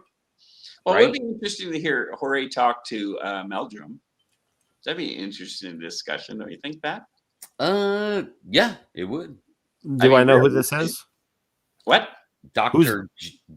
Jeffrey Meldrum. Oh, that name sounds familiar. State Idaho, yeah. Just because of his background in all this kind of stuff. Again, I don't know if he would be the right one as a skeptic to talk to him, but it'd be a brilliant conversation in a way. So again, like I'm never going to use the term expert with myself. I have a background, but I don't work in the field. I mean, I think that's fair. It's like, Meldrum, eventually they did do that debate, with Meldrum and Erica. And Erica's a primatologist, a young primatologist. No, but she's really good at what she does. She's really and so it's like, I really, honestly, I don't know how we get better than that. No offense, Jorge. No, Erica is much more in depth with this conversation. I am, especially biological. Exactly, and she's brutal on the creationists as well. So. Well, they is. deserve it. So you will get no sympathy from me on that field. Yeah, see, that's the thing in the skeptical world. That's kind of a theme, actually. Well, there shouldn't be any sacred cows when you're looking for facts. And once it's sacred cows, then you're subjectively defending a position you believe in, instead of being staying objective and looking at what the evidence actually shows. So the evidence will stand on its own, but boy, that's very threatening to people's belief systems. I agree. You know? And see, like Jorge, like God, I have to give you some examples of this. It's like we have you here, but yet I say we, like me, Leon, and Matt, and even Patrick, and everyone else you've encountered. We have to deal with the cherished beliefs of others all the time, dude. Like you don't understand, man. Like we are the ones being you times 10. Sure. Yeah. Well, the funny thing too is when we see you, I don't know about that. I can prove it, dude. I can prove that to you. Yeah, and Jose, when we talk, they are. How about this? I'm just gonna say this: they are fucking idiots. They are fucking idiots. They're well, like Neil deGrasse Tyson. Wow, I got timed out, and you just did that. I'm gonna time you out. Am I still a winch? Yeah, you. Like it's not okay about wrench, not wench. You don't need to be a wench. I meant to say that. That was the joke. It's not good enough to be right. You have to be effective in educating people of how they're wrong, and that's the key part. So, Jose, the idea of when we see a guy like you I've devolved to Jose now. Well, I don't even know what the hell his name is. Like, hurrah, hurrah, hurrah. I'm sorry, but I mean, I'm not used to having somebody have an icon on, and I don't understand why a person would have there's eyes, there's a head, there's arms. Like, yeah, I got you. And you're a robot walking across grass, so whatever that's supposed to represent, I'm sure there's some symbolic subconscious thing that you chose 100% that one for you. Which means you're heartless, you have no emotions, and you're all about logic. There you go. And you're all to destroy the earth.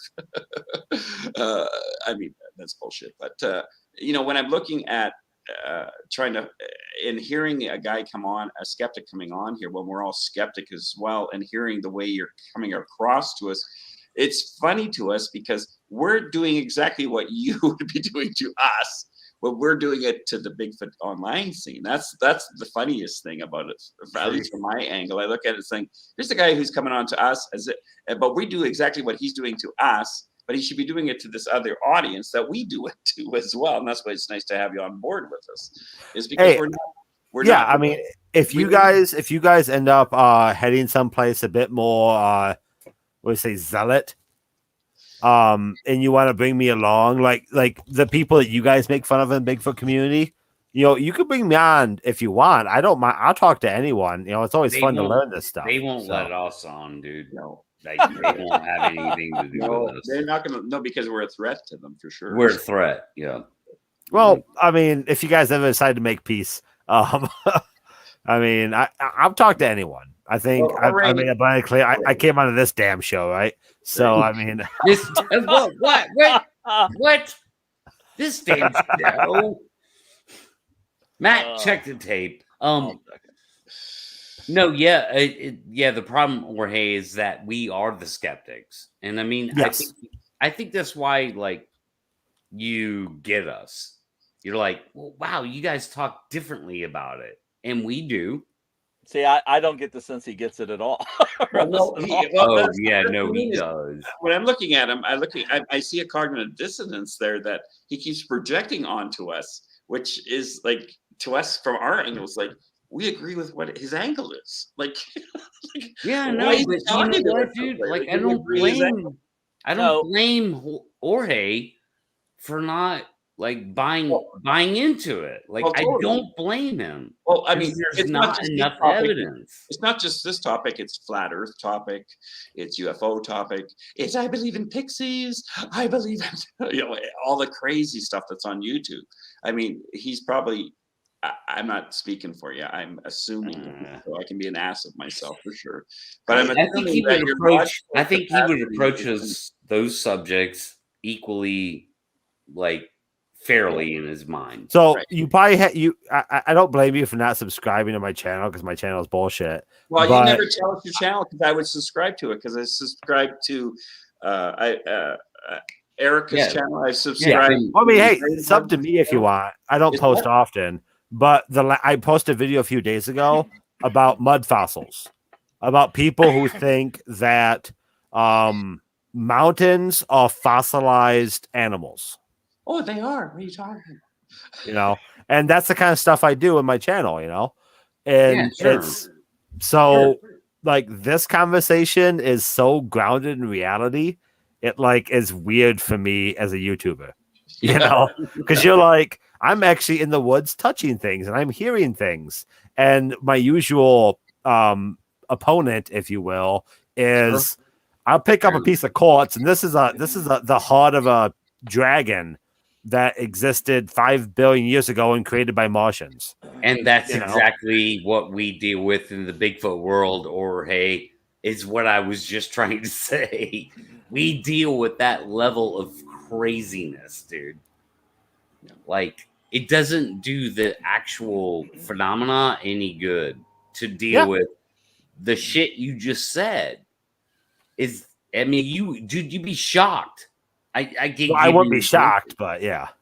Yeah, well, I know exactly you wouldn't what's be going on. shocked. I think you'd be surprised by how deep the rabbit hole goes with the Bigfoot shit. Dude, I just told you people believe that mountains are ancient dragons. Right. Okay, I'm not going to be shocked. No, yeah, but I'm just saying, per the Bigfoot discussion. Sure.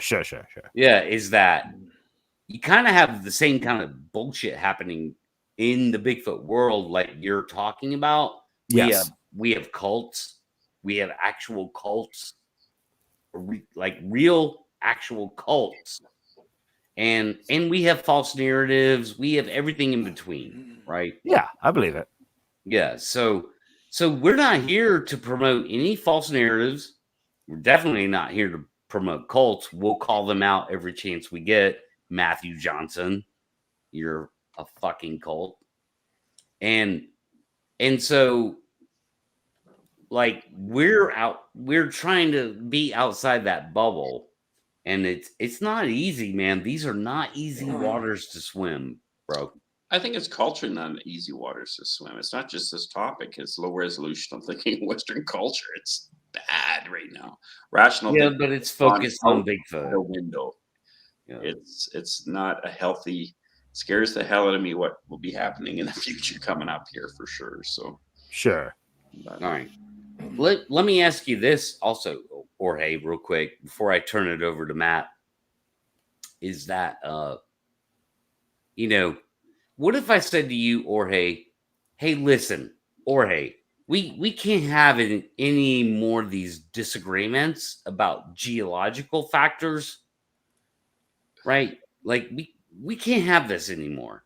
Like in your field, right? Okay. We can't have this, Jorge. We have to have a kumbaya on geological understanding of how plate tectonics work. We can't have any discussion.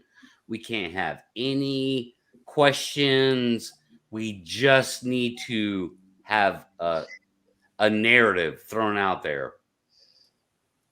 What would you say to that if a professional came to you and said that kind of thing? Like, what would be your response? and I'm offended as well at that. Yeah.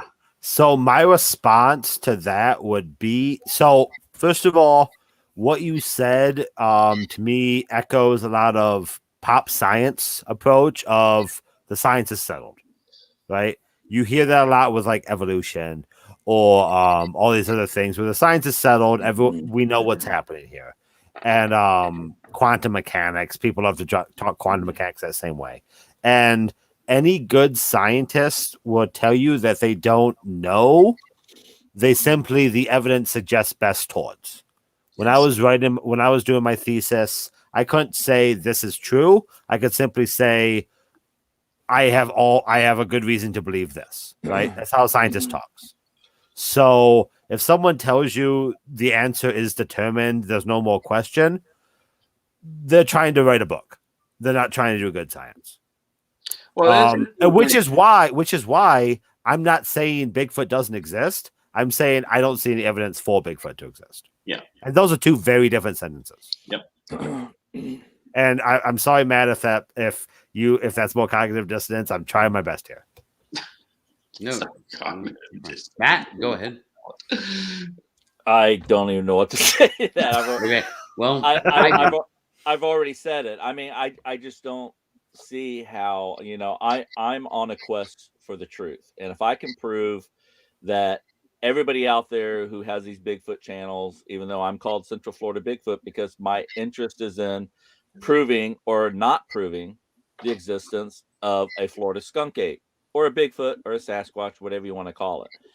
But in my limited time out there, I have reason to believe something is going on. I don't think it's all people doing earthing. Now, I have done enough and know people that have spent time in the swamps, who sleep in the swamps in hammocks with no lights, no fires, and they have seen bow hunters out in Central Florida barefoot bow hunting. Families, mother, child, father, kid, barefoot bow hunting. Now, that's something to be aware of. But my belief, I mean, I'm a real skeptic. If I find a footprint and it looks like it could slip into a shoe, I dismiss it. If I find a footprint that's not a perfect castable footprint, I'm not going to stand there and stare at it for 5 hours and make a big to-do out of it. I look for things like if I find a partial print, I look around to see if there's another. From there, I look and see, again, I check the forest language. What is around me? Is there a snap, a bend, a break, or something of interest that's happening in this one area next to this area that would make me want to spend more time here? So the group I like to go out with, we look at stuff really fast and read the forest really fast. Probably not as fast as Patrick, but we go in there and look at things, and it has to be a series of 2s and 3s in situations happening, like a break on the side of a trail, pointing to a break 80 yards out, pointing to which has an X on the end of the break on the trail. Okay, so I walk up and find a break that right on the side of a trail, double break, and right at the end of it is an X. You hear a lot about X's in the Bigfoot world. I don't believe in them, but they're fun to shoot. I call it forest language, and I shoot it. I look at the 2 breaks, and they're pointing out 70. It's on my channel. It's called Working Together video. It points to another break 80 yards out. We go out to that break. What do we find? A break out there with an X dead underneath that break. We walked around in a circumference, and there were no other X's around there. That's interesting to me. There's a phenomenon going on, like Patrick was describing. There's something going on that I'm trying to figure out. Why would there be a double break and an X pointing to a break with another X beside it, and it not happened anywhere between that 70 yards?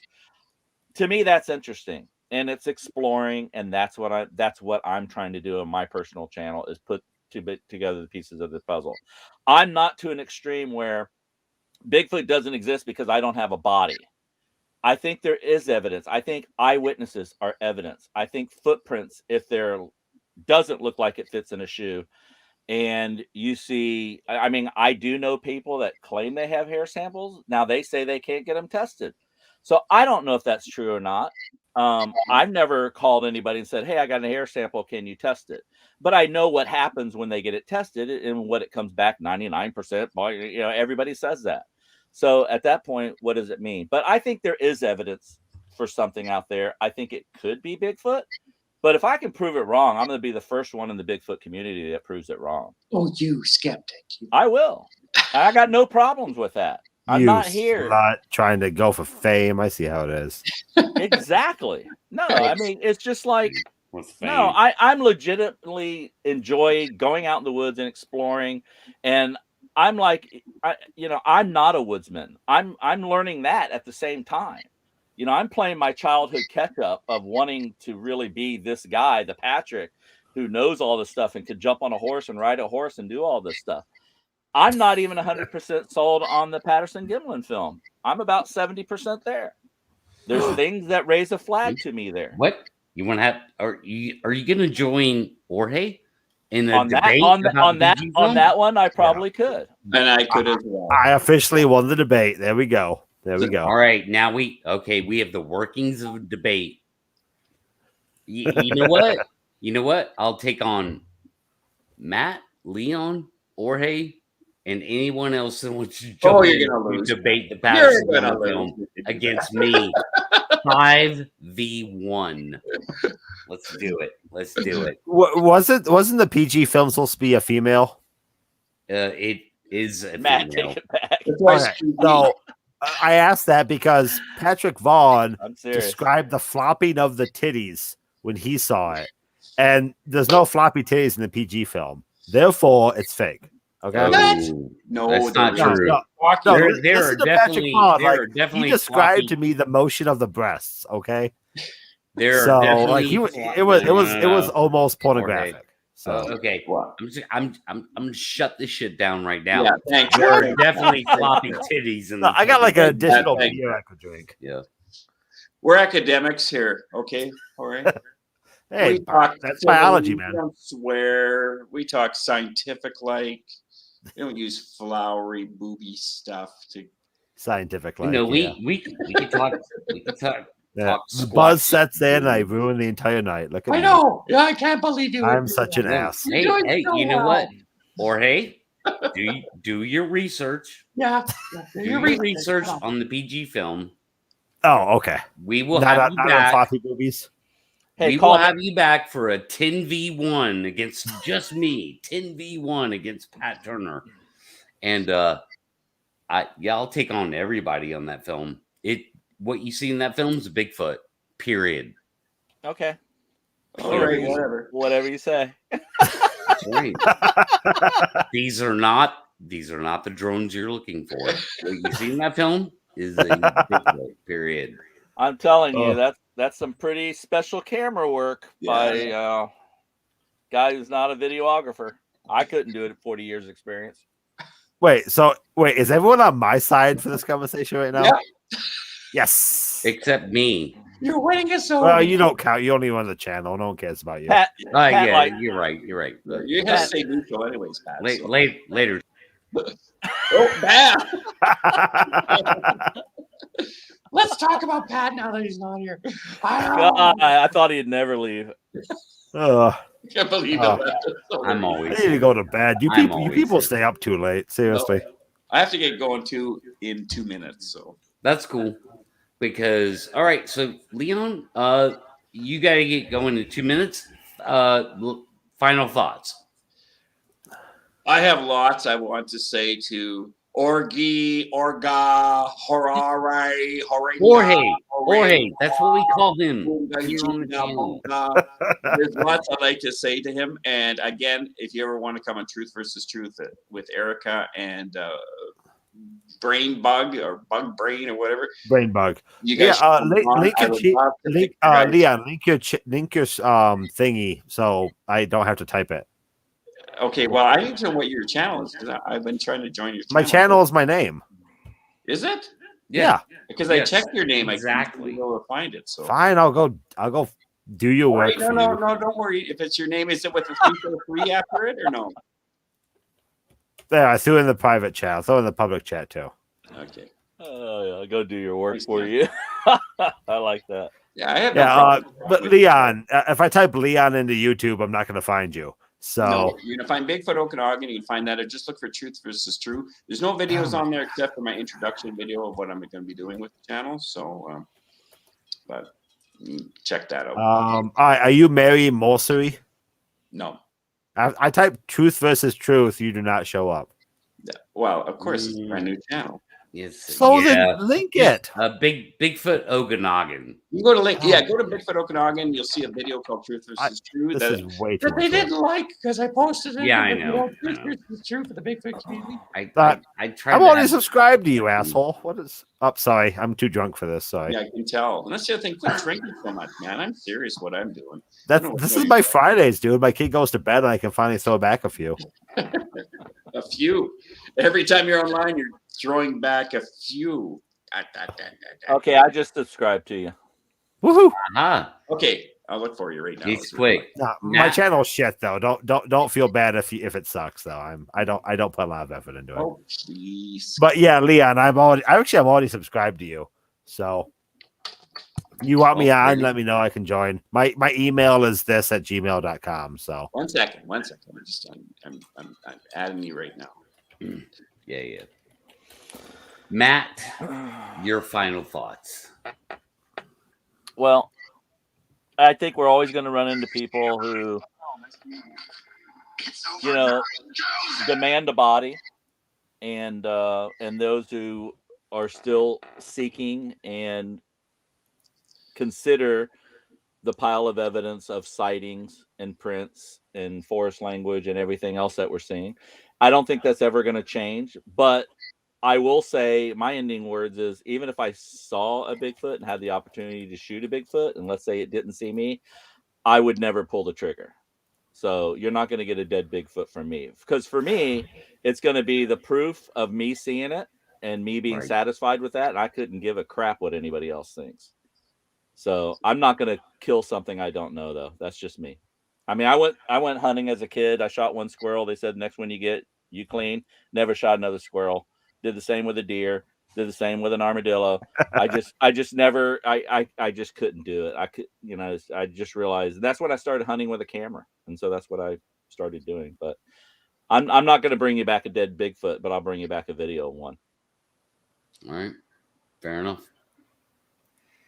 All right, so now I'm going to transition into end of show and asking Jorge about some geological stuff. So, oh god, if you guys want to stick around for that, that's cool.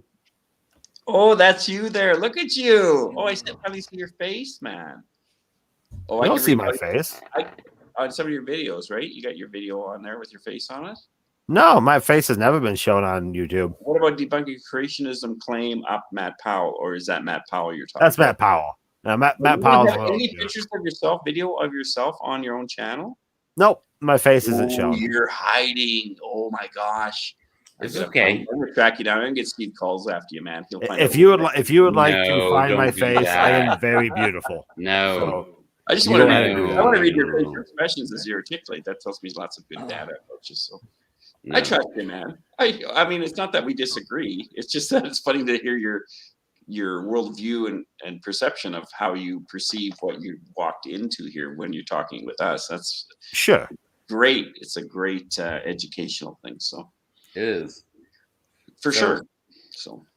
So I'm gonna switch gears. Hey, I'm actually gonna ask. Did I say axe? Jorge, some geological questions, and you guys can stick around if you want. I have to go. Yeah, I know Thank you you, have to go. no, Leon. Thanks for being here. Thanks Yeah, I for being appreciate part it, of the guys. show tonight. I appreciate. I appreciate it. I didn't have to hold myself back. I have to admit, I said to Pat, I don't know if I can hold myself back, but it went pretty civil, so which is good. Nice slowly. Yeah. Pat, thanks. Good show. Jorge, thanks. Leon, thanks. And basically, what I was saying. All right. All right. It's just you, me, Jorge. Oh boy. Yes, these crazy Bigfooters. Good. I had fun. I'm glad I stayed up. No. Well, dude, I do appreciate you being here, and I do recognize that you came into this last minute. You held your ground, like you did your thing. You held your ground, and you came on the after show where there was like 4 or 5 people maybe wanting to like pile on, but nobody did. So, so I appreciate that, man. Like that's no problem, dude. I'm telling you, bro, that's everything we need here. That's why I appreciate it so much. Not just personally between you and me, but just the overall, like, hey, man, we need people like you. So I appreciate the questions. I appreciate the insight. I appreciate the dissecting of what what's truth from fiction. It's all Sure. good here, man. It's all good here. So let me ask you a geological question. Like, Yeah. so Yellowstone, should we be worried? All right. So I'm not a volcanologist, but I did take some classes in this, and this is of course a conversation I have when I adjunct a few classes in geology, so I teach this at a university level as well. Mm-hmm. And what I say to people is the volcano, there is a gigantic volcano essentially underneath Yellowstone. It is half the size of Wyoming, and if it decides to go, it's going to wipe out like humans. It's literally that big. It's going to blow up at some point. You can't know when it's going to happen, but it will not happen randomly. We're going to know when it happens. And the best signs indicate that it's not building up right now. So Okay, in your lifetime, you don't have to worry, but I'm not going to tell your grandkids that same sentence. Oh, but you're telling me that, or hey, I'm safe in my lifetime. I'm telling you that you can bet on that, but if it does decide to kill us all tomorrow, that's possible. And it literally will kill us all tomorrow. There are examples of extinction events. There's been like 7 or 8, I think, extinction events over the lifetime of things on this planet. And like 2 of them are directly related to a volcanic event the size of Yellowstone. Okay. And it killed like 90% of everything on the planet. So, yeah. Cool. Yep. We're all going to be dead, but hopefully not before we die of natural causes. Okay, fair enough. The other thing I wanted to ask you is, have you ever seen the KT boundary? Oh, yes. With your own eyes in person? With my own eyes. Yeah, like in the field, the KT boundary. Like, I look at it and go. The majority of the work I have done has been much older than the KT boundary, so I don't know if it's never been pointed out to me, but Really? I've seen images. Well, because the rocks I've played with have always been older. Yeah, but wouldn't you be able to, like, if you're older than the KT boundary, wouldn't you be able to just go up on the ladder and go? Well, that's not how the boundary. geologic. That's not how the geologic column works. The geologic column is not a thing that exists everywhere at all times. You can go and you can find rocks that are very old, and above them is just soil.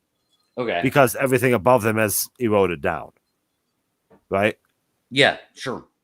So, in the Midwest, for the example where I live, a lot of this, actually, I'll give a better example. The Canadian Shield, you go up north into Canada, like past where people live, where it's just all like Bigfoot, a lot of those rocks are 3 to 4 billion years old because where they exist, they haven't been recycled into the rock cycle yet. They haven't been affected by plate tectonics. Right. So it's just stupidly old rocks and then the soil for a couple feet. Okay. Like Grand Canyon, if you go to Grand Canyon, that's like 400 million years of rocks. That's the exception, not the rule. Okay, fair enough. You're right. Like different locations, different situations that can expose. Exactly. So, all right. So then let me ask you this. Do you recognize the KT boundary as a extinction level event that happened 65 million years ago? The whole Yucatan Peninsula, meteor strike. event? Yeah.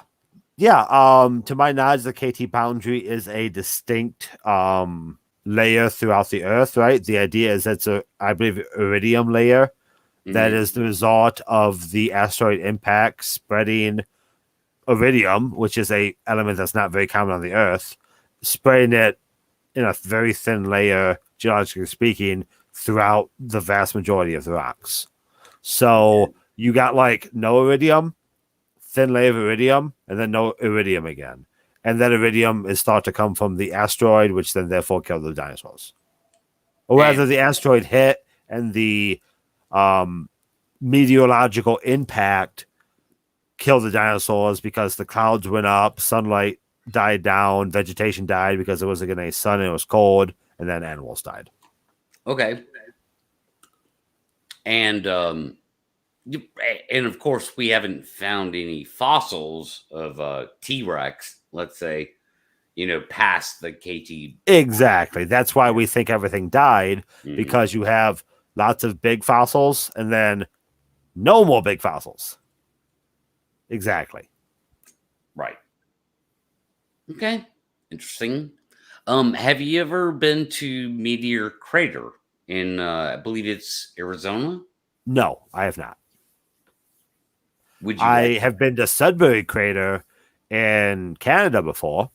Okay. That is a crater that happened. Oh my gosh, I gotta look that up. I should know. My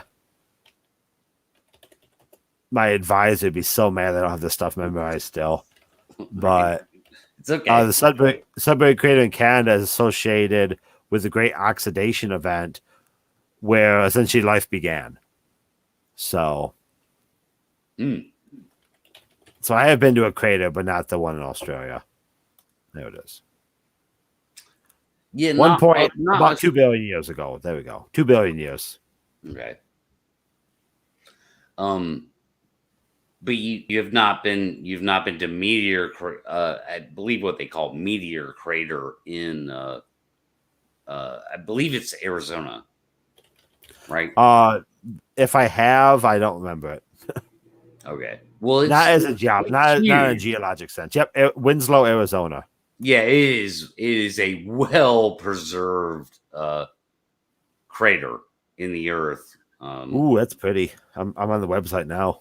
Yeah, no, you could see it. Like, I've flown over it at 30,000 feet, and like, it's there. You know what I mean? Yeah, like, it's there. So yeah, I'd love to go to it at some point. I haven't been there before. No, it costs money to travel. No, I know. Yeah, I'm just kind of like, I'm just picking your brain about like geological stuff. Sure. I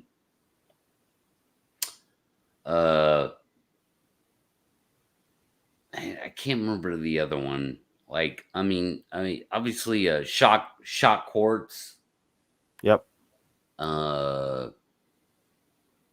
Again, that's like the meteor thing. So, I don't know. Like, what do you think's a bigger like threat to humanity? Climate change, nuclear weapons, or a meteor? So a meteor is completely random and kind of impossible to deal with. Like, Bruce Willis is not going to save us. Right. I agree. That's all fiction. We have no way to deal with that. No way. Exactly. So, why even bother thinking about it? Nothing we can do. I would say climate change is a very real threat, and I don't trust the people in decision-making capabilities to do something about it. So I feel bad for my grandkids. Nuclear weapons, I don't know. I mean, I hope mutually assured destruction means that never happened. Right. But again, that's one of those things so far, so good. Yeah, I mean, it's happened. Yeah. If it lasted through the 60s, why wouldn't it last today? Yeah. But yeah, I mean, climate change would be the thing that's going to bother me. I live in the Midwest, so I'm like in the safe part of America for that, But hopefully I die before it gets too bad, because that's really the only hope I have. I'm too old to try to do something about it, and I'm also too lazy. Fair enough. Yeah, sad but true, you know. You're just trying to live your life, you know. Yeah. And yeah, man. I guess I on that note, Pat, before you end, I had a good time doing the debate. I don't really do debates ever. I just kind of did it because why not? But if you end up wanting to do if you find someone who wants to do a civil conversation about these other topics too, you can, if you need me, just let me know. Oh, yeah, I will, man. I obviously I don't mind talking about things I'm not good at. Like, I don't know shit about biology, but I just had a Bigfoot debate. So, and you did well. Like, you did well, actually. I had fun. That was the point. Well, I'm glad you were there for that. I appreciate you for doing it last minute. Just so everybody knows, man, like, Jorge had to come on last minute, like literally, like what, a couple of hours or so. I'm like, hey man, can you come on my show tonight and do a Bigfoot debate? And you were willing to show up, and I do appreciate you for that, man. So, yep.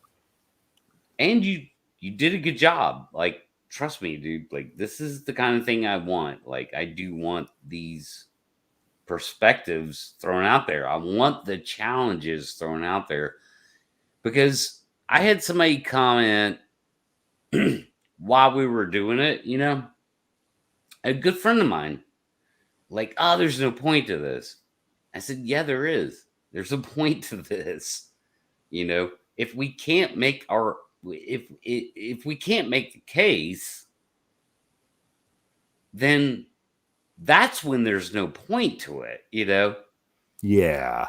So, we're at least trying to make the case, man, and we'll get there.